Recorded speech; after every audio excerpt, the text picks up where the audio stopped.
To blanket or not to blanket? That is the question.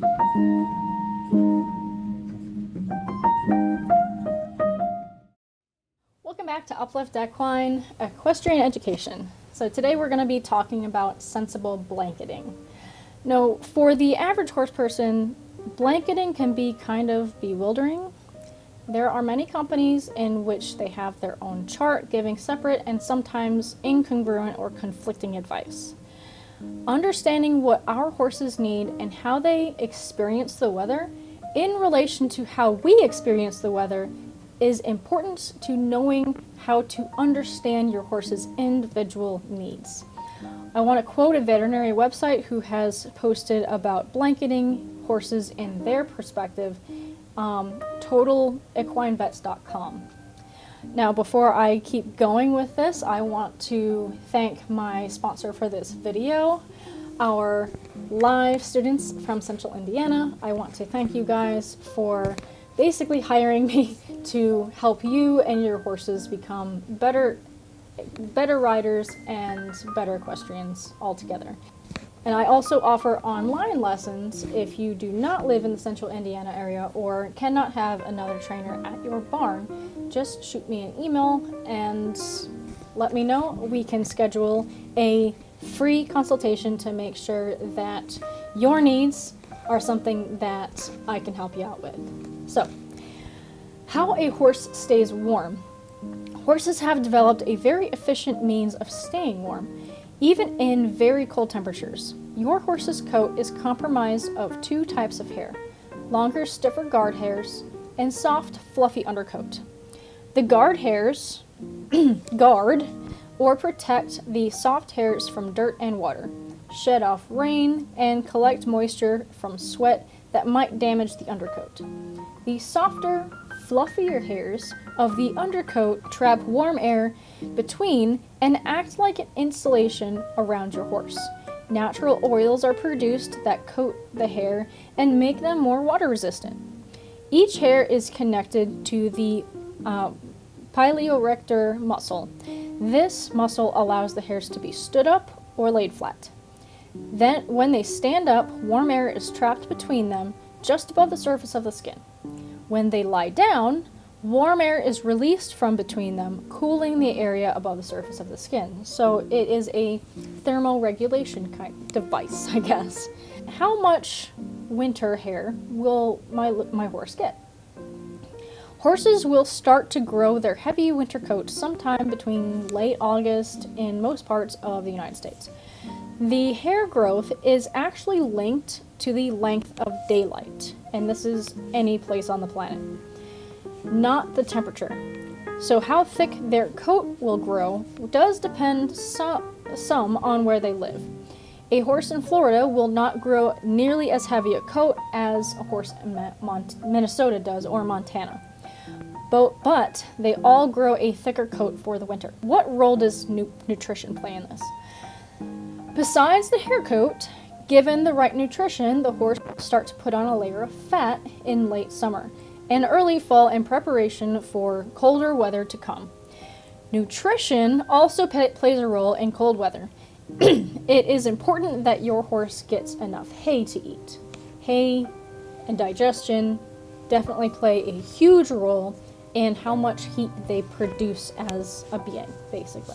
If your horse has a built-in furnace that is fueled by hay, and that sudden burst of crazy running around in the pasture, while it may seem that your horse or horses have just been spooked or have gone nuts, this moving around is another way to generate heat. How much cold can a horse tolerate?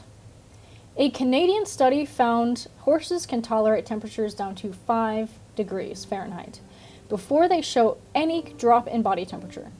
However, certain conditions do change your horse's ability to keep warm. Rain and wind are the two most important.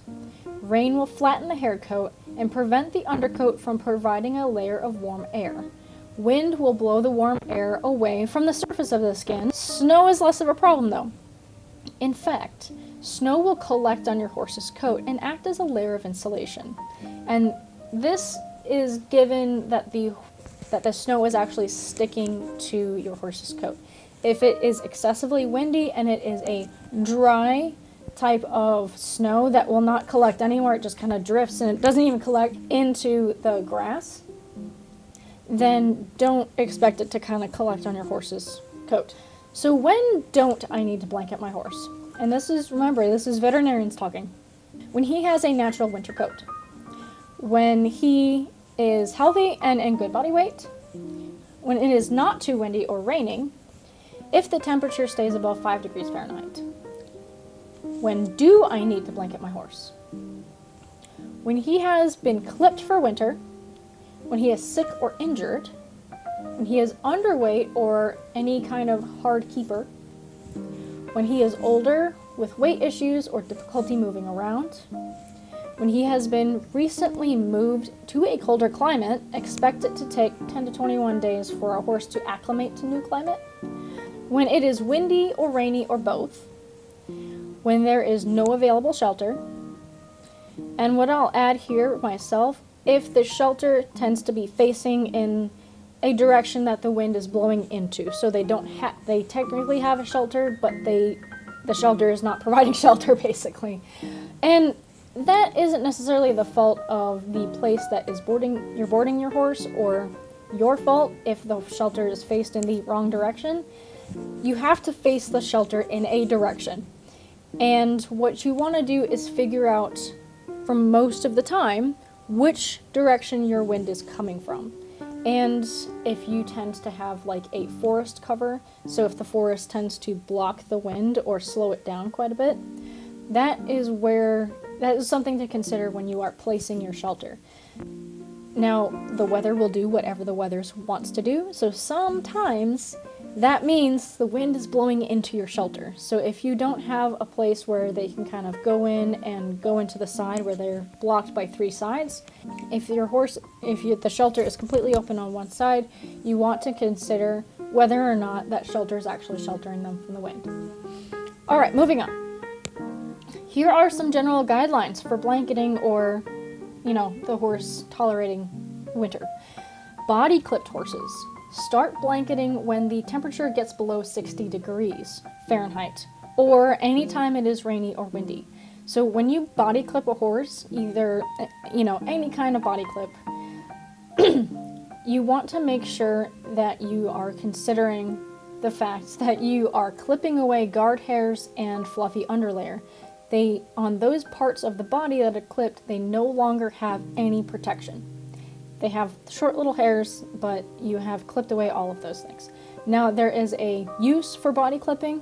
Body clipping can be used for horses that have Cushing's. So, more specifically in the summer, but if the horse has Cushing's and it's in the winter and their coat is too thick and they cannot thermoregulate properly, which tends to happen with that type of disease, what you want to do is make sure and, consider body clipping in that situation. Body clipping in the summer would be for a blind horse because they no longer have, sight or eyes sometimes, like if their eyes had to be removed for various reasons. They no longer have that light in consideration, so they may not shed out very well, if at all. So body clipping the horse in the summer would be a thing. But anyway, getting back to winter. Moderate hair-coated horses start blanketing when the temperature gets below 40 degrees. So moderate hair coat horses, so if they don't grow a thick winter coat, or if they take a long time to grow a thick winter coat and your weather is coming in, say in October, but they won't get their really thick, fluffy coat in until December, you want to blanket them below 40 degrees.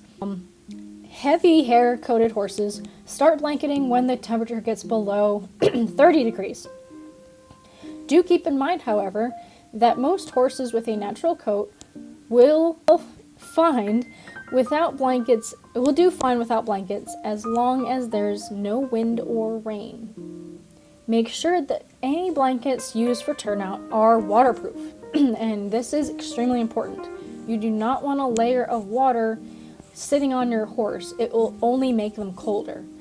If you've experienced wearing any kind of cotton layer and gotten wet and then come out, you will not be able to stay warm very well. So the blanket must remain dry, or at least remain dry underneath between the horse and the blanket. So waterproofing your blankets is highly important. Even if you get a new blanket coming in and it is waterproof, waterproof it again. You don't want a cold, wet horse. Too many blankets or too heavy a blanket will also make your horse sweat, make the hairs lie down, and make your horse cold. Stick your hand underneath your horse's blankets to make sure he's not too hot. Additionally, you should not see sweat marks on your horse when you take off the blanket. If you start doing that, if you do see sweat marks, then reconsider blanketing or the type of blanket that you're putting on. So, how to blanket properly. And again, this is a continuation from the veterinarian's website. Proper fit is essential to keep your horse warm and safe. Make sure that the blanket is not putting pressure on your horse's withers, chest, or shoulders. You may have to try several different styles of blanket to find one that fits your horse correctly, and many horses, especially those that are clipped, will develop rub marks on their shoulders. Slick undergarments are available to help with this. Spraying the inside of the blanket with a silicone grooming spray can also help. So you've got those slinkies or sleazies that you can put under the blanket if your horse is clipped and has, that doesn't have that fur barrier between their skin and the blanket. Those can be really, really useful. Alright, so remove your horse's blanket often to make sure that they don't have that any rubs that have not turned into sores, that he hasn't developed a rain rot underneath the blanket. So rain rot is a skin condition that will happen if there's too much moisture present in the skin that cannot evaporate properly, or too much moisture, period. So make sure that you are keeping an eye out for rain rot and moisture areas. Make sure to use turnout blankets when horses are turned out. These blankets are designed to stay in place when your horse runs around and rolls. They are waterproof, and they are generally sturdier materials that withstand herd turnout. Stable blankets are not waterproof. Plus, your horse can get tangled up in a blanket that is not intended for turnout. So let me tell you, a blanket that is not intended for turnout will be destroyed quickly. Believe me, I know. And ask me how I know that. A blanket that is too small can cause pressure sores and not provide enough warmth. Likewise, a blanket that is too large can be dangerous from being too loose, as well as allowing too much cold air to flow underneath of it. So a well-fitting blanket is essential. Now, many of you who know me know that my horse's rain blanket, it fits well. It's kind of on its last hole when it comes to fit these days. Like, it fit really well last year. It fits kind of well this year. But if you know me, you'll see me adjusting the blanket so that it fits well over their shoulders, but kind of lets his butt hang out a little bit. That is specific to my horse. If he tends to get overheated because he creates a lot of heat under there, since he is a high energy horse that runs around like no one's business. If he doesn't have like a little part of him sticking out in the back, he will become uncomfortable and start trying to take the blanket off himself. He has done this. He has Houdini'd his way out of the back leg straps before, and it had been shoved over his back and his shoulders, and his butt would be hanging out, and he seemed completely comfortable doing that. So, knowing this, I leave a little bit of a gap to let his butt hang out a little bit. If it gets too cold and I put the underlayer on, the underlayer completely covers him. So, just so you know, I would like to add that if the horse has certain previous health conditions that could affect the effectiveness of acclimation, is also important to have that factor in, and these are conditions such as hypothermia.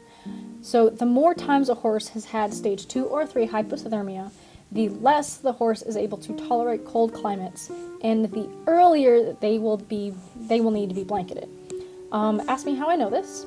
I have also personally experienced stage 2 and 3 hypothermia, and I can tell you from experience that it's harder to acclimate to weather if you've had hypothermia in the past. Just consider what your horse is going through based off of all of the information that I have thrown at you in this video. So, thank you for hanging in there if you have made it to the end. And I appreciate you all. And thank you, patrons, for continuously supporting this channel and supporting my endeavors in educating equestrians. So I hope you have a wonderful time, have a wonderful winter weather season, and I will talk to you later.